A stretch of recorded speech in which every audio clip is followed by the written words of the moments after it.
Blake Riker stormed into the boutique, ordering Naomi Ellis in handcuffs for shoplifting, never realizing she was an off-duty police captain determined to defend her dignity and expose the trap set against her. Phones were recording, tensions were rising, and every second pushed Naomi closer to a showdown that could shake the city's justice system. Would her hidden badge and unshakable resolve be enough to turn this public humiliation into a fight for truth? If this clash for justice moves you, like and share this story so more people can stand with Naomi as we dive into what happened next. I remember that afternoon because it felt like a scene that shouldn't go wrong. Early fall soft light sliding through the glass roof of Riverstone Mall, kids laughing around the fountain, the smell of warm sugar from the bakery rolling through the atrium. I wasn't in a hurry. Nobody seemed to be.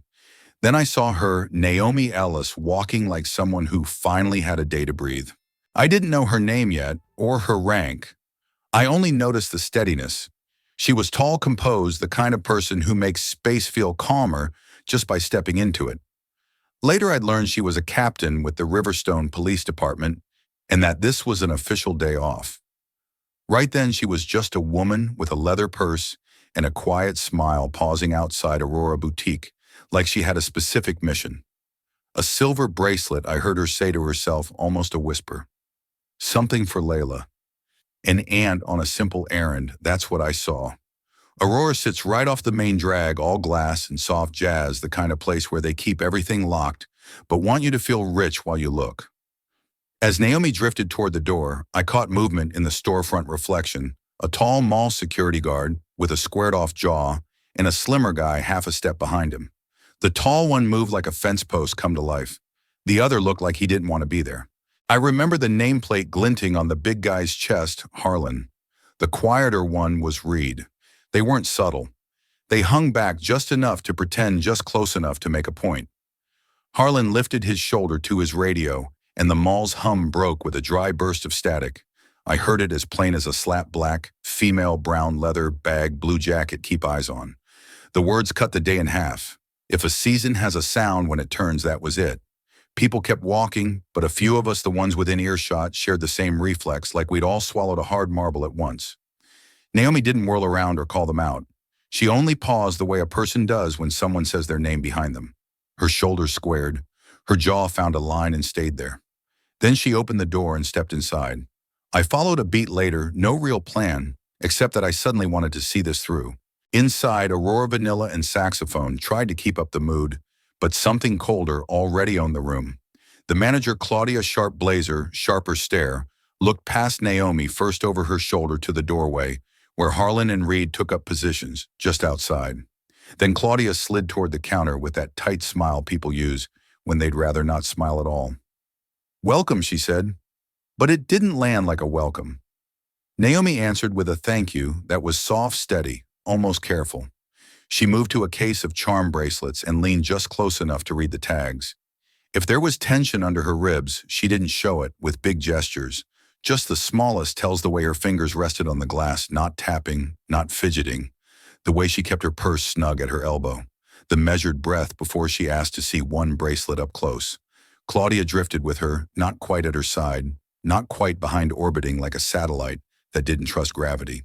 Outside, Harlan pretended to study the directory while Reed watched the floor. You could feel the story writing itself the way oil crawls across water, thin, quiet, unstoppable.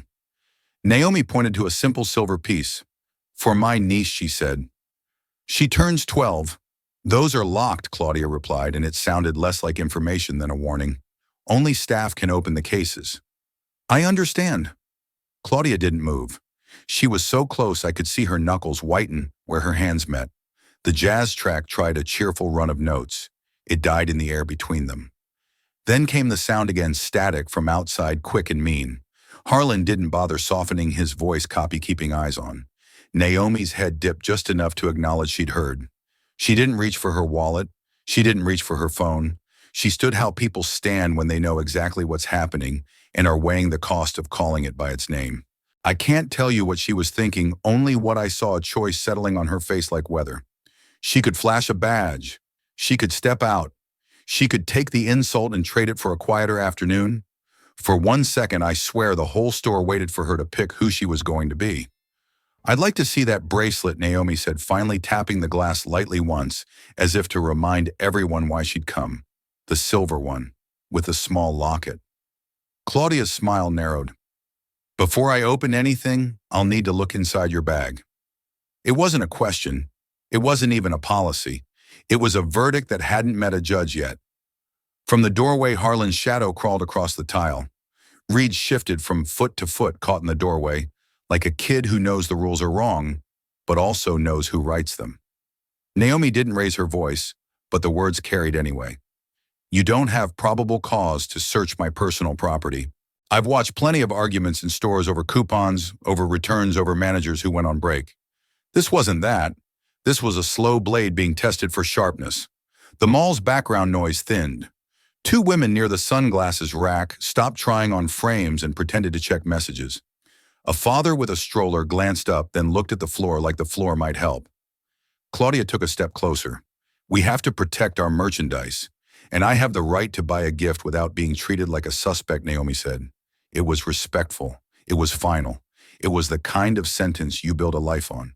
From outside, the radio hissed again, as if to remind the room who held the leash. "Black female still inside. Keep eyes on." I can't say when the calm turned into something else. Maybe it was when Claudia's hand drifted toward the counterphone. Maybe it was when Harlan set his feet wider, like he meant to be a door. Maybe it was just the math of it, one woman with a purse and a purpose, and a little system arranging itself around her to make that purpose disappear. What I do remember, Naomi didn't flinch. She looked at the bracelet again, as if she could will the day back to what it was supposed to be. Her lips moved. "Layla." I thought she's saying the name again. The name felt like a tether she refused to let them cut. Then she lifted her eyes, and whatever she had decided settled there for good. Not a challenge, not a retreat, something steadier. She would keep her dignity. She would keep her temper. She would not hand them any excuse, but she would not shrink. "I'm ready to purchase," she said. Claudia didn't unlock the case. Somewhere beyond the glass, a toddler laughed at the fountain, and a barista called out a latte for someone who wasn't coming. The ordinary world did what it always does. It kept going. Inside the boutique, time slowed until you could hear the soft click of Claudia's jaw, and the little hum of the ceiling vent, and the faint tap of Reed's shoe. The chime over the door jingled once as a couple slipped out, deciding they'd shop somewhere less complicated. The room felt lighter by two people and heavier by everything else. I found myself holding my breath without realizing why, until the next sound came, firm and unmistakable, boots in the hall closing in. That was the moment I understood we weren't watching a misunderstanding. We were watching a line get drawn. Naomi stood on one side of it, a gift for a 12-year-old waiting on the other. Between them lay the quiet, ordinary dignity of a day off and the weight of all the days, like it, that had been taken from people who looked like her. No one said a thing as the footsteps reached the doorway. But every head turned and every phone lifted a little higher, and Naomi's shoulders stayed exactly where she placed them, square level, unbroken. I remember the exact sound that started at one small, sharp click that sliced through the jazz floating in the air.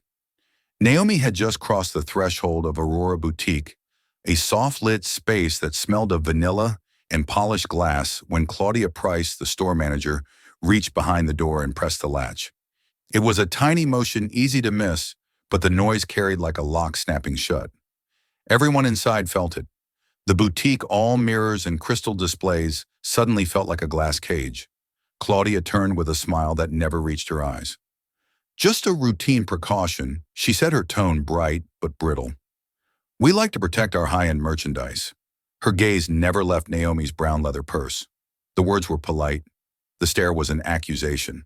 Naomi moved with quiet purpose toward a display of silver bracelets, the kind of gift she'd promised her niece. Every step seemed to echo louder than it should have. Behind the wide front windows, Harlan and Reed remained planted like sentries. Their earpieces flashed as they spoke in short bursts of static, the sound breaking the store's delicate music. Harlan leaned toward his radio again, voice low but clear enough to carry black female still inside. "Keep eyes on."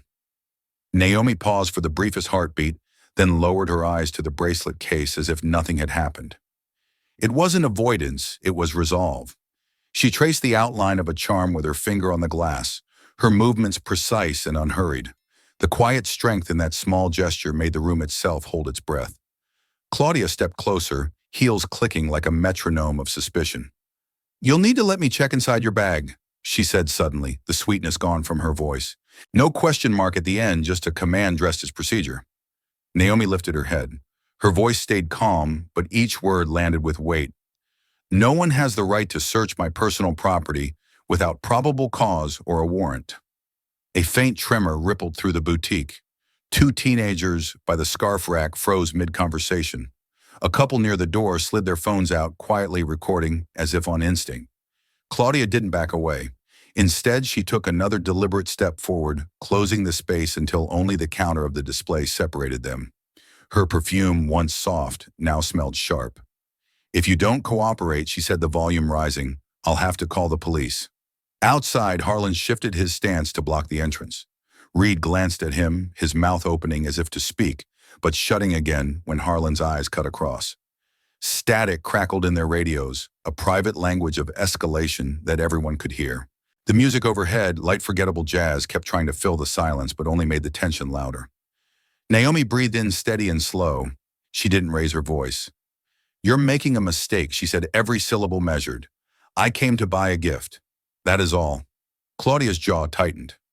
"This is our policy," she replied, though she didn't name the policy or reach for any sign to prove it. She only inched nearer her posture, daring Naomi to move. Around them, the shoppers formed an uneasy audience. Some pretended to browse but never turned a page of the magazines they held. Others held their phones a little higher lenses, quietly catching every second. The boutique that moments ago felt like a fragrant, easy place to shop had transformed into a silent courtroom. The mirrored walls seemed to lean inward. Each reflection doubled the tension until it felt like the entire store was watching, waiting.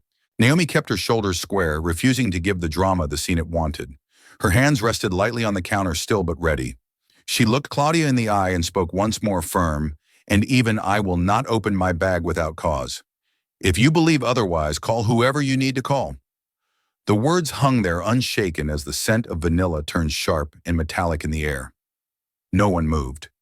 Even the ceiling vent's quiet hum seemed to stop, as if the room itself was holding its breath for what might happen next. The air inside the boutique thickened until it felt heavy enough to touch. Claudia's voice, sharp as cut glass, broke the uneasy silence. "I need you to open the bag. Now!"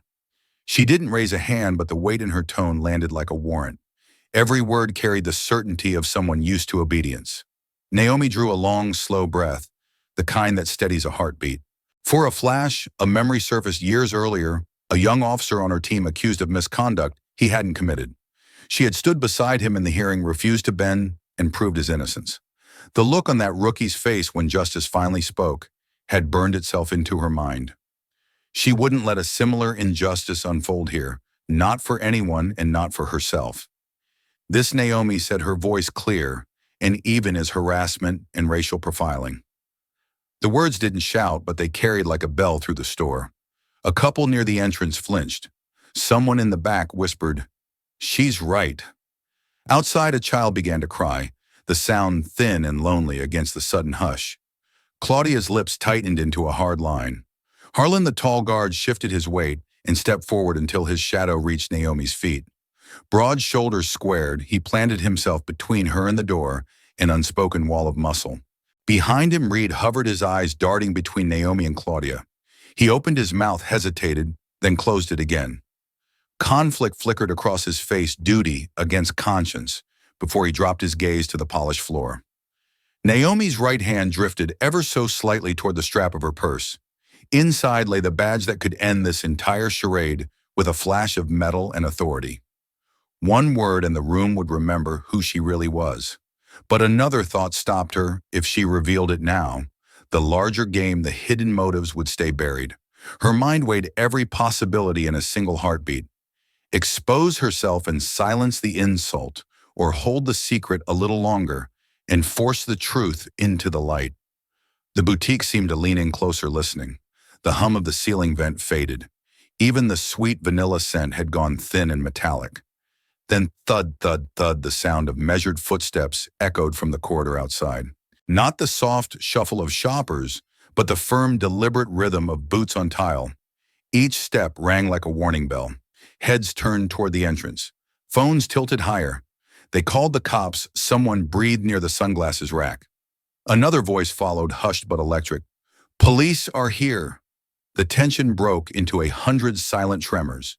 People adjusting their stance, drawing a sharp breath, steadying their hands around their phones. Naomi stayed exactly where she was. Her chin lifted a fraction, her shoulders squared until she looked carved from stone. The decision she'd wrestled with moments earlier settled inside her with quiet certainty. If they wanted a confrontation, she would meet it standing tall. The footsteps grew louder, then stopped just outside the glass door. For a heartbeat, the world went still. No music, no whispers, just the heavy pause before a storm. Naomi's eyes stayed forward, calm but unyielding, as the first silhouette darkened the doorway. The door didn't just open, it burst. A man filled the frame like he owned the room by walking into it. Lieutenant Blake Riker. I knew the name before I knew the face. In this city, you hear stories. The kind that start as complaints and end as rumors, because nothing sticks. He wore the uniform like armor and a half-smile like a blade. His eyes swept the boutique, once quick and hungry, and landed on Naomi the way a hawk fixes on a target. He didn't ask a single question. Cuff her. We'll sort it out at the station. The jazz overhead went thin and tinny, like it was embarrassed to still be playing. Claudia straightened, relief sliding over her features, as if the answer she wanted had finally walked in. Outside, Harlan squared his shoulders wider across the entrance. Reed shifted to the side, torn between staying out of the way and getting out of the picture. Naomi didn't step back. You're out of procedure, Lieutenant, she said, voice steady. I'm not leaving without probable cause. Riker's half-smile curled as if he liked the sound of defiance. You don't get a choice. He flicked 2 fingers at the door, a casual practice gesture. Harlan reached behind him and threw the lock, the click loud as a gavel. The room tightened. Phones lifted higher. A woman near me whispered, "Record everything." Someone else said it louder, "Record everything."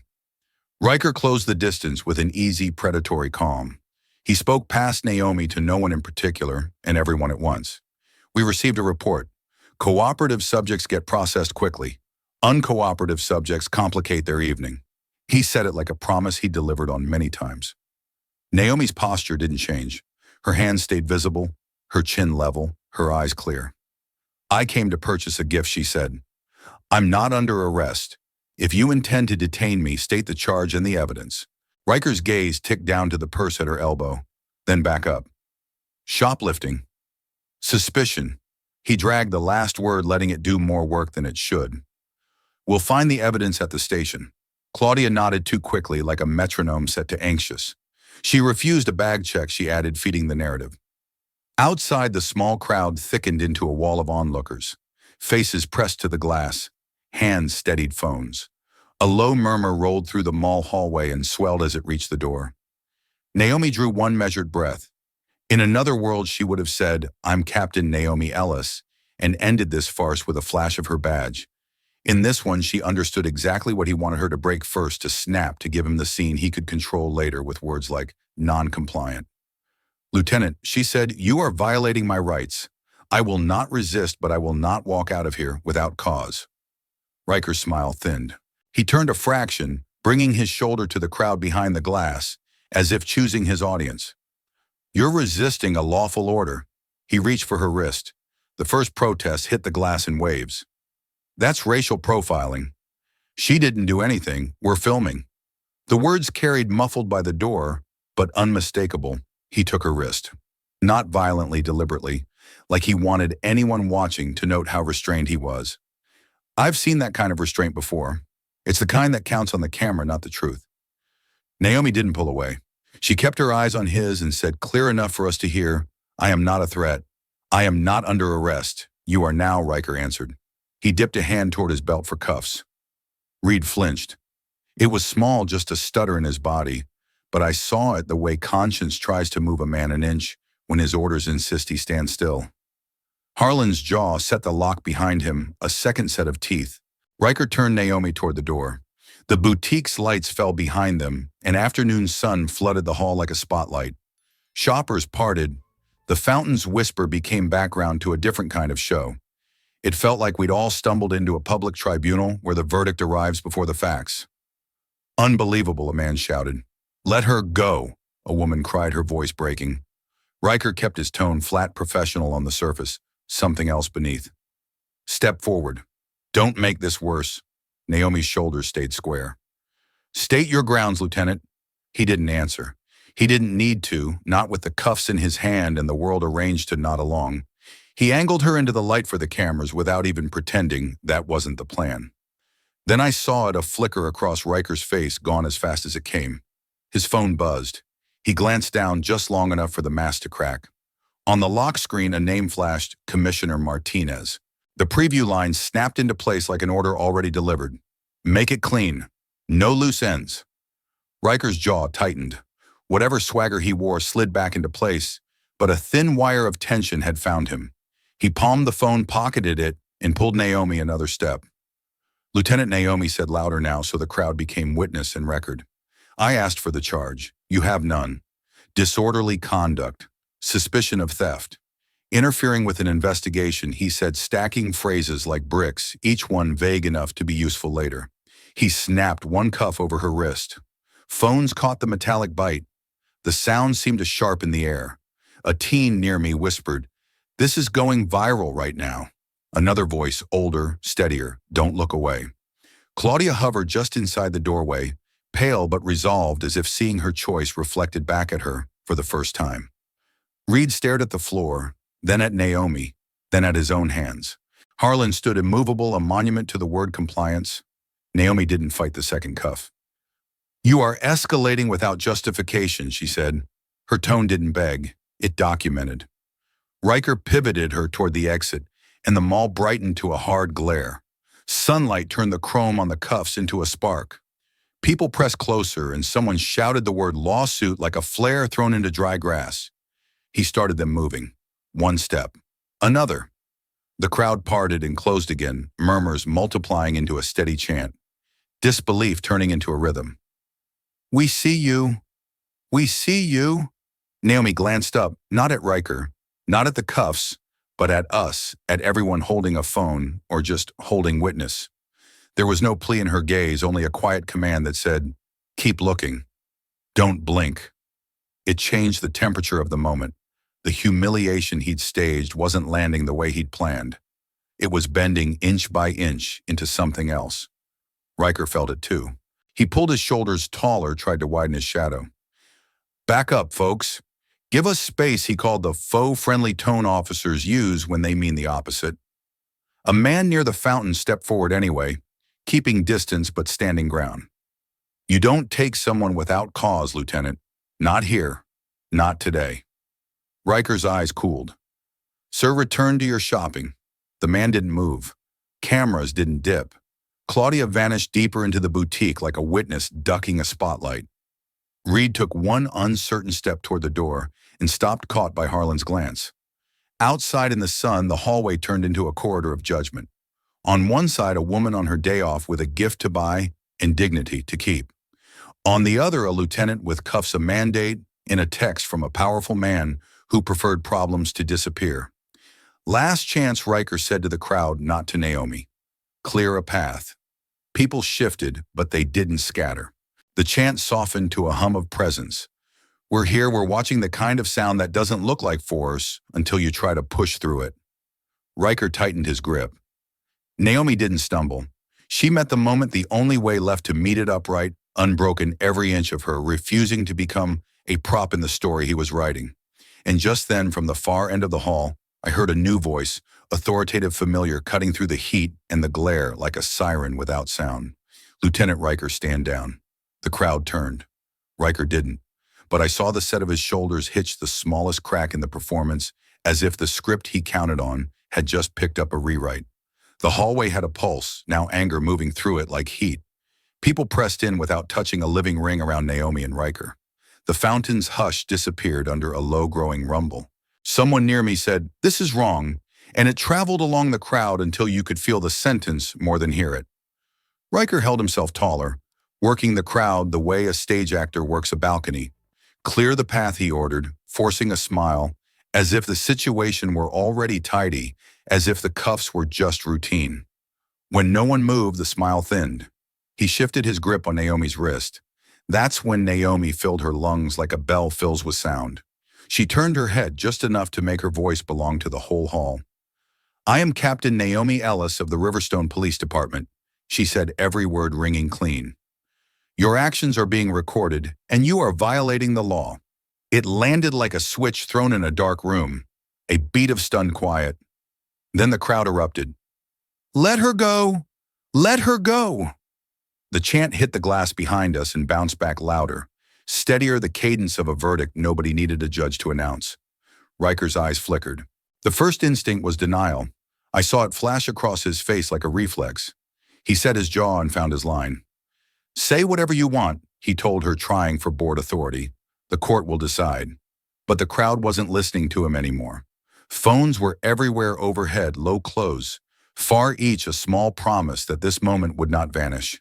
A teenager to my left whispered, "She's a captain," like he was translating for anyone who'd missed it. An older man said, "That changes everything." And the chant picked up a new kind of energy, not just outrage but recognition. From the far end of the corridor, the voice that had cut through at the end of the last moment came again, clearer, closer, carrying rank. "Lieutenant Riker, stand down." Heads turned as Sergeant Omar Watkins moved through the onlookers with the kind of presence that parts a room without shoving it. He wasn't dramatic. He didn't need to be. His gaze went straight to the cuffs, then to Naomi. In the span of a breath, he understood the whole picture. Lieutenant Watkins said, planting himself within arm's reach, "Remove the cuffs." "Now." Riker tried to hold the ground he'd staged to look like the only adult in a room of amateurs. "Sergeant, we had a report." The subject, that's Captain Ellis Watkins, cut in, not raising his voice, only sharpening it. "Riverstone PD. Off duty." A second of pure, clean silence. Even the chant paused, as if the crowd needed to absorb the sentence. Riker's mouth opened and closed once the body's small rebellion, when the script changes mid-scene. He pivoted a touch, like he meant to shield his face from the nearest phone, then caught himself and forced his shoulders square again. "Sergeant," he said, "too casual by half, will clarify at the station." "No," Watkins said, and the word was a wall. "You'll clarify right here. Unlock her." Harlan shifted at the door, his arms instinctively widening across the entrance. Reed took a half step forward, then froze, uncertain where the tide was going. Behind them, Claudia watched from inside the boutique, her hands pressed flat against the glass, as if to hold herself up. Riker opened his mouth to argue. He didn't get the chance. The chant returned, huge now, rolling and layered. "Let her go. Let her go. Let her go." It wasn't rage so much as insistence, the way a city decides something in one voice. Naomi didn't pull. She didn't plead. She stood steady and let time lean in her direction. In her eyes, I saw the same decision I'd seen in the boutique. Don't give them an excuse. Don't give them a scene. Give them the truth and let the cameras do the rest. Watkins held out his hand, palm up, not a threat, in order. "Keys," he said to Riker. Something tightened in Riker's face, the muscle near his jaw ticking once. He glanced involuntarily fast at his phone. Maybe he was remembering the message I'd glimpsed earlier. "Make it clean. No loose ends." Whatever power hid behind that text wasn't in this hallway with us. The only power here was a sergeant's command, a captain's name, and a wall of people who refused to look away. Riker slid his thumb over the cuff's latch. The first bracelet clicked open. The sound was small, but it cut through everything. He moved to the second, and for a heartbeat his hand hovered like he was daring the universe to give him an out. None arrived. The second click followed. Naomi drew her hands in, not to rub the marks, not to make a point, just to reclaim them as hers. She neither thanked nor taunted. She let the moment say itself. "Step back," Lieutenant Watkins said. Riker did one precise pace, the performance leaking from him in fractions.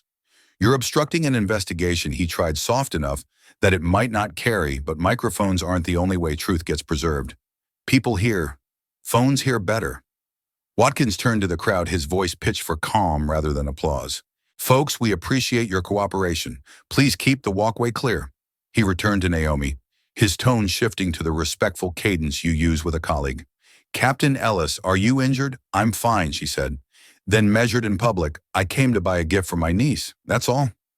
A woman near me who'd been shaking with anger let out a breath that sounded like she'd been holding it for years. Someone else cheered. The chant didn't return. It didn't need to. The silence that followed was heavier and kinder at the same time. Claudia edged out from the boutique, face pale, lips parted around words she couldn't pick. When Naomi's eyes met hers, Claudia looked down and retreated as if the floor might open a door that led to a different choice. Reed took another small step forward, his uncertainty rearranging itself into something like resolve. He didn't speak. Not yet. But he looked at Naomi as if he wanted to say he was sorry. Sorry for what he'd been a part of. Sorry for the ease with which a day could be turned against someone who had done nothing but show up. Watkins addressed Riker once more, and there was no room left in it for argument.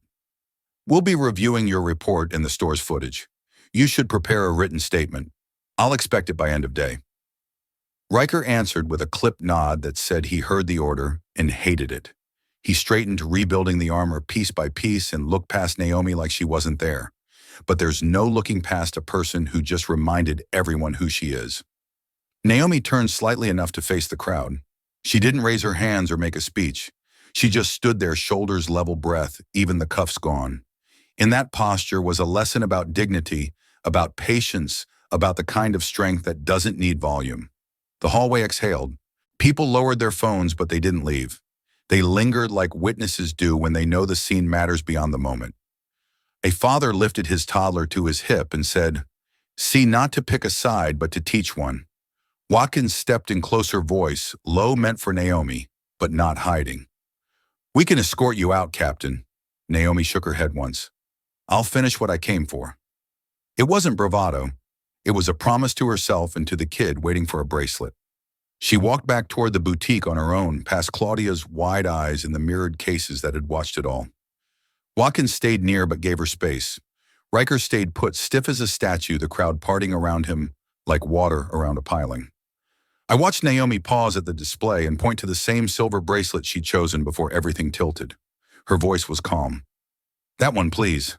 Claudia's hands trembled as she fumbled the key. If you want to know how a battle begins and ends at the same time, it's like this: a woman proves who she is, a room finds out who it is, and the people holding cameras become the line between the two. Naomi left the cuffs behind in that bright corridor, but she knew and we knew this wasn't over. This was only the first chapter of something bigger, the part where truth steps into daylight and refuses to step back. Night settled over the city with a weight that felt personal. Back home, Naomi set her purse on the table and stood in the quiet, eyes drawn to the gold shield on her office wall. 20 years of service gleamed back at her, a symbol she had once carried like a compass. Tonight it felt heavier, like a stone pressed against the chest. The badge hadn't changed, but something in its meaning had an emblem of justice now shadowed by everything she'd just faced. A sharp chime from the doorbell cut through the silence. Naomi exhaled and walked to the entryway. When she opened the door, Detective Carla Brooks stood there with a paper bag of takeout and a face etched with worry. "I brought dinner," Carla said, managing a small smile. "Figured you might not have eaten." They carried the food to the kitchen table, the smell of warm noodles mixing with the faint trace of vanilla that still clung to Naomi's coat. For a while they ate in near silence, the clink of chopsticks and the hum of the refrigerator filling the gaps. Finally, Carla set her fork down and leaned forward. "Naomi," she said quietly, "what happened today isn't a fluke. I've been digging for months. There's a pattern around Riverstone Mall." Her voice dropped lower. "Every black officer who's spoken out about racial profiling there, every single one has been targeted. Some got reassigned to dead-end posts. Others had charges brought against them. False charges." Naomi felt the words settle like cold metal. "Charges manufactured." Carla nodded, enough to ruin reputations, to make them quit or keep quiet. A few who fought back got cornered by resisting arrest claims. Clean records turned into leverage overnight. Naomi gripped her mug a little tighter. The memory of the rookie she'd defended years ago surfaced again, how close he'd come to losing everything over a lie. Back then, she believed the system could correct itself if you just stood firm. Tonight, that faith felt fragile. They talked until the food cooled, tracing names and dates, every story sounding too familiar. Carla warned that powerful interest, property developers, private probation firms had reasons to keep the arrest coming. It's a machine, she said, and today they tested it on you. Later, when the house was quiet again, Naomi stepped onto the back porch to breathe. The air carried the earthy scent of damp leaves. At first, nothing moved, but then she caught it, a dark sedan idling beneath a tree across the street, headlights off shape barely visible. The engine was silent, but the outline was wrong, too still for a parked car. She watched for a long minute. When she finally raised her phone, as if to snap a photo, the sedan rolled forward and disappeared down the block, taillights flashing once before melting into the night. It could have been coincidence. It didn't feel like one. Naomi stood there, the cold, biting, sharper memory and instinct aligning. She thought again of that young officer years ago, the night she'd waited outside Internal Affairs to vouch for him. The same knot of quiet danger tightened now, but this time it wrapped around her own name. She closed the back door, locked it, and returned to her office. The badge on the wall caught the porch light for a moment, throwing a faint gold line across the floor. She rested her palm against it, not to remember, but to recommit. Whatever faith she still had in slow reform hardened into something different resolve. If there was rot in the system, she would find it. If someone thought intimidation would make her stop, they had chosen the wrong target. Naomi sat at her desk, opened a fresh notebook, and began writing names times what she'd seen, what Carla had said. Each line felt like laying a first stone on a new road. The house around her stayed silent, but inside she could feel a steel clarity rising, the kind that doesn't wait for permission. By the time she closed the notebook, the night had deepened into stillness. The badge on the wall no longer looked like a burden. It looked like a challenge she intended to meet. The night stretched on long past midnight, yet Naomi's house felt alive with quiet purpose. Her living room had turned into a command center lamp, pulled close laptop cables like vines folders stacked in neat defiance of chaos. Ethan Kim, a trusted data analyst from the department, sat across from her, sleeves rolled up, eyes steady on the glow of his screen. Neither spoke much at first. Only the soft clatter of keys and the low hum of the heater filled the space. They had hundreds of arrest records to pull apart, and every new file they opened added weight to the air. It started as patterns due small and almost polite. Same location, Riverstone Mall. Same accusation, resisting arrest, often paired with vague phrases like disorderly conduct. Same responding officers, a tight cluster of familiar names that kept repeating until it no longer looked like chance. Ethan broke the silence. Look at this. Same officers, different dates, but the language is copy-paste, word for word. He clicked through more reports, each one echoing the last. This isn't bad luck, he said. It's design.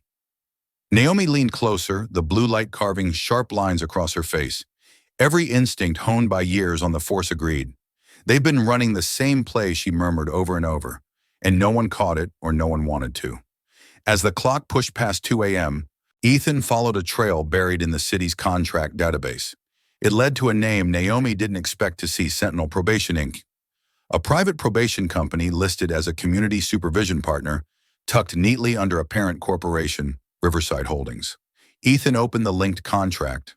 The language was dense, legalistic, but one clause stood out like a flare: performance incentives, tied to successful prosecutions and probation enrollments.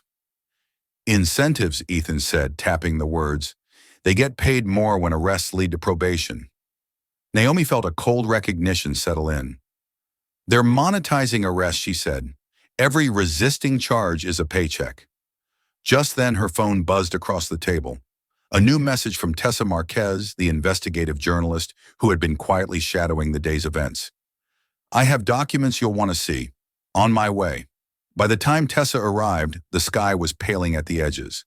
She came through the door with a canvas bag full of files and a face that carried both exhaustion and urgency. I've been chasing this for months, she said without preamble. She spread papers across the table, internal memos, financial ledgers, emails with blurred-out headers. Sentinel isn't just cashing in, she explained. They're paid bonuses per arrest that results in probation. Your name was supposed to be the next number. Naomi listened as Tessa laid out how the scheme worked. Arrests feed probation. Probation fees feed Riverside Holdings.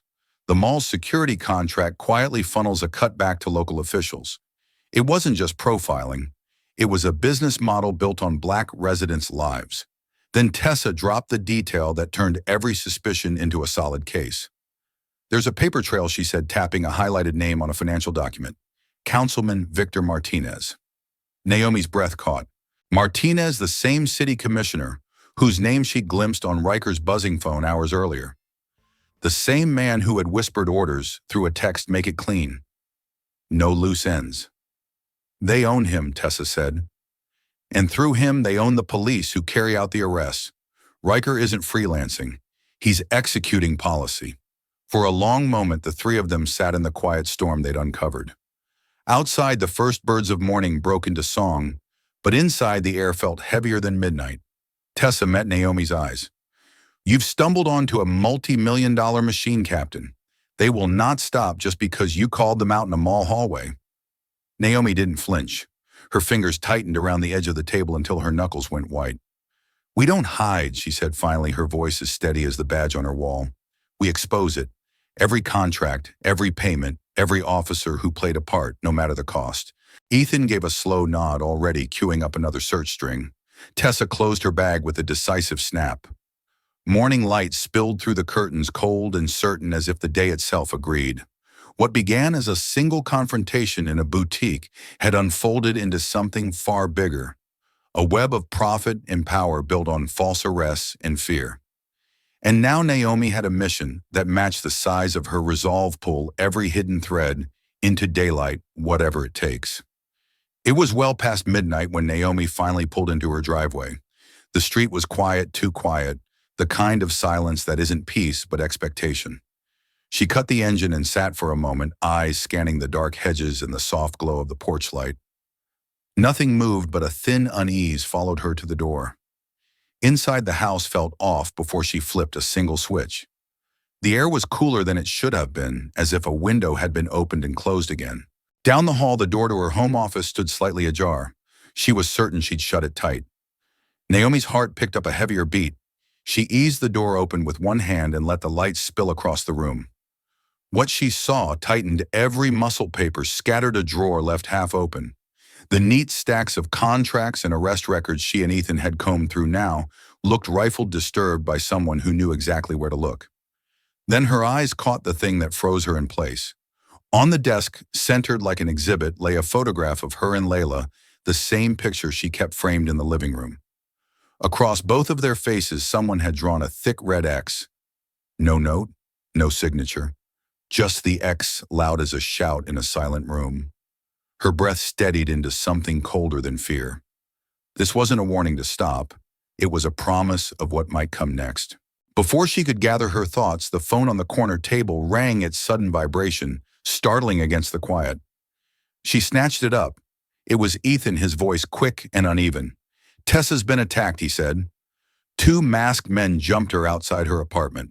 Her laptop's gone. Her phone was smashed. She's at County General, stable but shaken. Naomi gripped the phone until her knuckles burned. For a heartbeat, she couldn't speak. The image of the red X and Tessa's fearless eyes blurred together.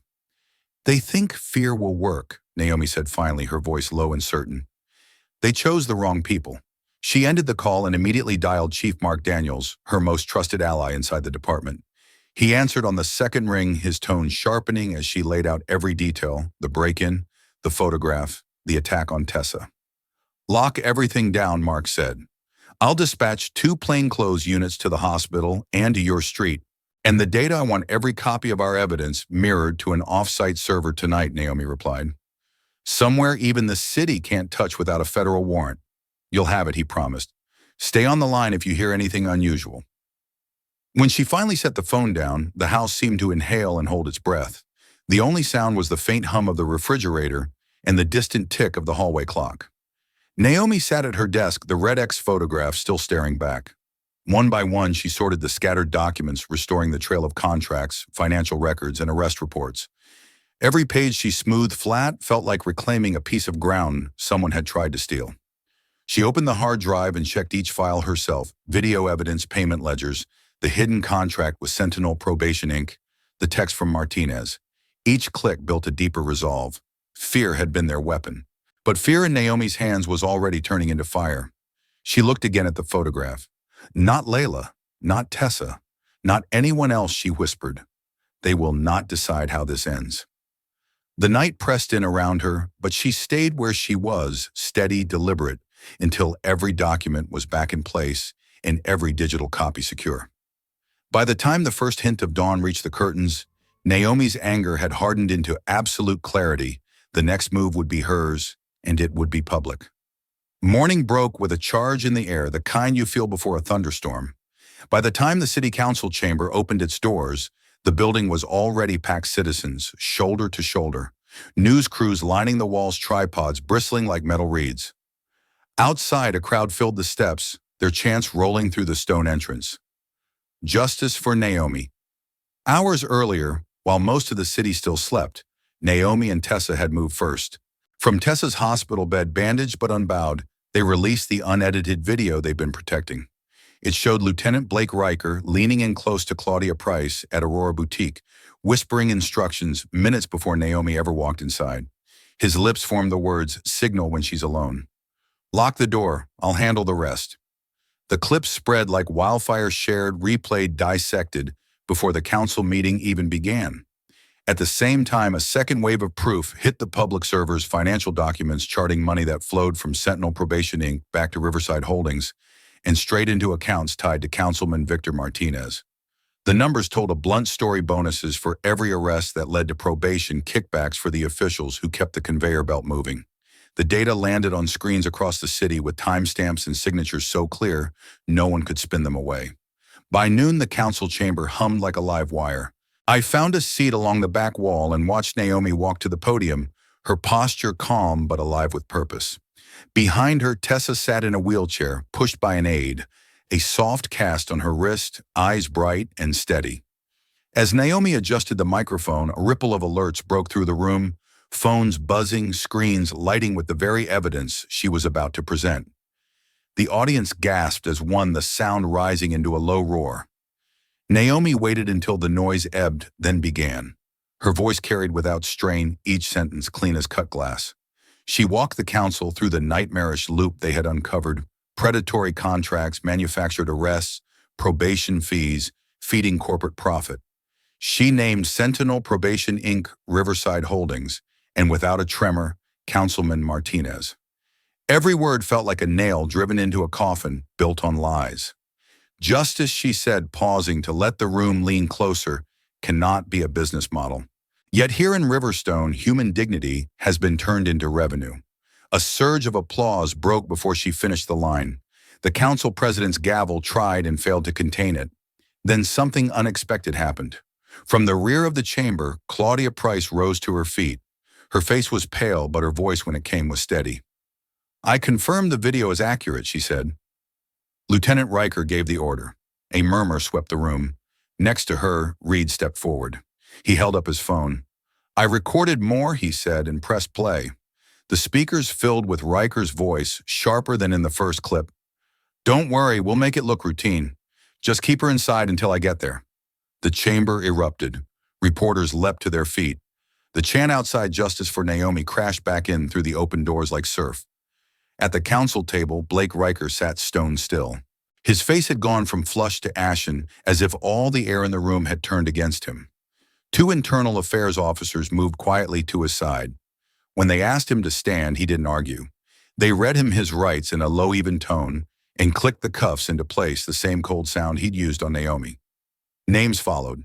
Councilman Martinez, two procurement officials who had signed the Sentinel contracts. Each one called aloud, each one met with gasps and the scribble of reporters' pens. Finally, Mayor Alan Graves stood, tie slightly askew, face a shade grayer than usual. He cleared his throat, searching for the weight of authority. "In light of the overwhelming evidence presented today," he said, "I am calling for an immediate independent investigation into all allegations raised in this chamber." For a heartbeat, the room held its breath and then cheered like a single voice. The sound rolled up to the rafters, out the open doors, and down the city steps to the crowd outside. People clapped until their hands burned. Some wept. Phones streamed the moment live, broadcasting what felt like a long-delayed triumph. Naomi stepped back from the microphone. She didn't raise her fists or call for glory. She simply let the applause wash over the evidence, over the truth finally spoken aloud. In her calm stood the quiet power of someone who knows the fight isn't finished, but has just forced justice into daylight where no one can look away again. A few quiet days passed before Naomi returned to the mall. Late afternoon light slanted across the parking lot as she and Layla walked side by side toward Aurora Boutique. The glass storefront looked the same, but the moment they stepped inside, the difference was unmistakable. The staff behind the counter were all new faces, warm smiles, open posture, no trace of the brittle suspicion that had poisoned the air before. A young clerk with bright eyes greeted them like family. "Captain Ellis, welcome back," she said, genuine and steady. "We're honored you came." Even the scent of the place, still vanilla, seemed softer, freer. Naomi and Layla lingered over the displays, finally choosing the silver bracelet that had begun it all. The transaction was simple, almost gentle, but it carried a quiet weight. This time no one followed, no one hovered. The room felt restored. Outside, the city was making its own repairs. That morning, the mayor's office released preliminary findings from the Independent Investigation Sentinel probation suspended. Lieutenant Blake Riker indicted on multiple counts of civil rights violations. Councilman Victor Martinez facing charges of corruption and conspiracy. And deeper probes were already underway into Riverside Holdings, the parent company behind it all. The machine that had turned arrests into profit was finally grinding to a halt. For a moment, Naomi let the news settle, feeling something close to relief until her phone vibrated in her coat pocket. A single text message glowed on the screen. No name attached. "The game has only begun." The words tightened the air around her. She turned a slow glance across the busy streetcars, passing ordinary as any day. Yet the hairs on the back of her neck stirred. Whoever sent it wanted her to know this wasn't finished. Naomi slipped the phone away and looked at Layla, who was admiring the bracelet's shine in the fading sun. She rested a firm hand on her niece's shoulder, a gesture both protective and resolute. "They think a message can scare us," she said quietly enough that only Layla heard. "They're wrong." Layla looked up, searching her aunt's face. Naomi answered with a small, steady nod, the kind that promises both comfort and resolve. They stepped outside together. The late-day sun turned the storefront glass into sheets of gold. Naomi paused on the sidewalk, letting the light catch the police captain's badge pinned beneath her jacket. It flashed once, bright and unwavering, a signal, more than an ornament. I watched her stand there, framed by the orange wash of the setting sun, and thought how much a single figure can hold the scars of a fight, the quiet of a victory, and the certainty that justice is never a single day's work. Her gaze moved past the street, past the evening crowd, as if she could already see the next horizon. Today, she murmured, justice won a battle. She tightened her arm around Layla. But the fight for what's right is far from over. The image of Naomi Ellis, steady in the glow of sunset badge, glinting like a promise, closed the day with a truth that needed no applause. Real justice lives in courage that does not fade and a determination that does not end. Thank you for staying with us through this powerful journey. Naomi's fight reminds us that justice isn't a single victory. It's the courage to keep standing when the system pushes back. It's about truth, dignity, and the quiet strength to protect those you love, even when the cost is high. If this story moved you, tap the like button and share it with friends or family who care about fairness and change. And if you haven't already, subscribed to Mr. Mac's Stories for more meaningful, real-life inspired narratives that shine a light on courage and hope. Every comment, share, and subscription fuels our team's passion to keep bringing you deep, powerful storytelling. From all of us at Mr. Mac's Stories, our emblem of steadfast justice, thank you for helping these stories live on and inspire others.